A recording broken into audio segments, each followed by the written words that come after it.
اب میں درخواست کرتا ہوں حج کمیٹی آف انڈیا کے CEO جناب ڈاکٹر مقصود احمد خان صاحب سے کہ وہ تشریف لائیں اور اپنے تاثرات کا اظہار کیا۔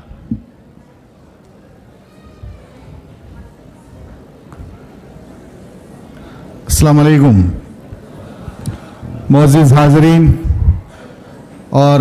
عزت مآب بچوں، حافظ قرآن کا یہ مجمع الحمدللہ باعث برکت اور قابل تعریف ہے۔ میں مبارکباد دیتا ہوں سبھی ذمہ داران کو جنہوں نے یہ مقابلہ اور ایک مظاہرہ یہاں کروایا۔ میں پرسنلی جب حافظ قرآن کے بارے میں سوچتا ہوں تو ان کی تعلیم اور فیوچر کے لیے دو باتیں ذہن میں آتی ہیں۔ الحمدللہ جو بھی بچے حفظ کرتے ہیں اللہ تعالیٰ کے فضل و کرم سے اور قرآن کی برکت سے ان کا حافظہ تیز ہو جاتا ہے، ذہن تیز ہو جاتا ہے، لیکن حفظ کرنے کے بعد زر معاش کا معاملہ ہوتا ہے۔ جو حفظ کیا ہے اس کو سمجھنے کے لیے حفظ کرنے کے بعد عالمیت کا پروویژن ہے۔ بہت بچے عالمیت میں جاتے ہیں، جو نہیں جاتے یا نہیں جا پاتے تو ان کا جو یاد کیا ہوا حفظ ہے وہ بھی ڈاماڈول ہو جاتا ہے، دور نہیں ہوتا اور یاد نہیں رہتا۔ تو ایک مرحلہ یہ ہے کہ اس کو کیسے یاد رکھا جائے کنٹینیوسلی، اور اس کو جو پڑھ رہے ہیں جو یاد ہے اس کو کیسے سمجھا جائے۔ اگر یہ مرحلہ، اور جو دوسرا مرحلہ ہے کہ اگر اس کے ساتھ ساتھ جو دینی تعلیم کوئی لے لے، ہم نے کئی لوگ دیکھے ہیں جو اچھے عہدے پہ بھی ہیں اور حافظ بھی ہیں، ڈاکٹر بھی ہیں حافظ ہیں، انجینئر بھی ہیں حافظ ہیں، تو دینی تعلیم کو بھی اگر ساتھ لینا ہے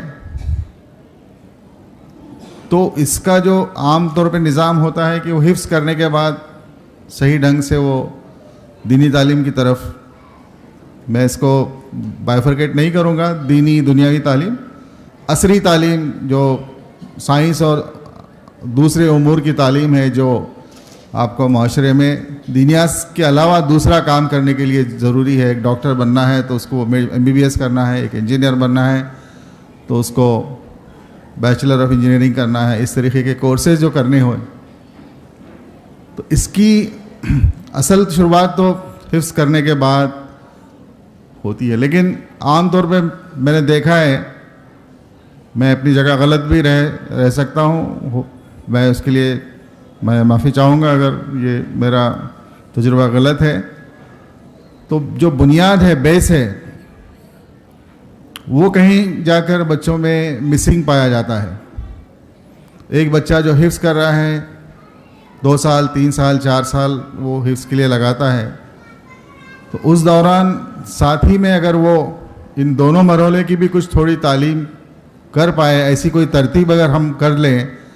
تو یہ ون اینڈ ون سچویشن ہوگی۔ جب حفظ کر رہے ہیں تبھی سمجھنے کی کوشش کریں کہ ہم کیا پڑھ رہے ہیں،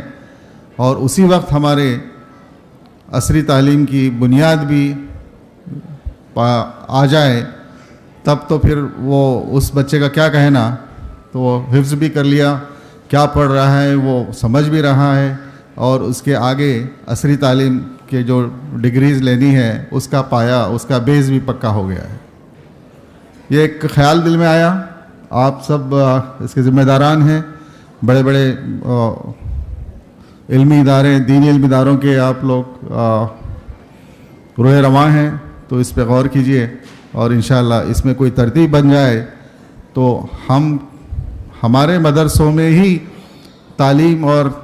بیس لا لیں، ایسا کچھ کریں تاکہ صحیح میں ایک ہاتھ میں قرآن اور ایک ہاتھ میں لیپ ٹاپ، ایسے بچے ہم اگر پروڈیوس کر سکیں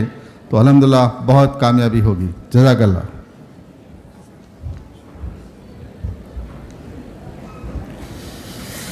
واقعی ڈاکٹر صاحب کی تجویز قابل غور ہی نہیں، قابل عمل بھی ہے، اور بعض کوششیں اس طرح کی ہو رہی ہیں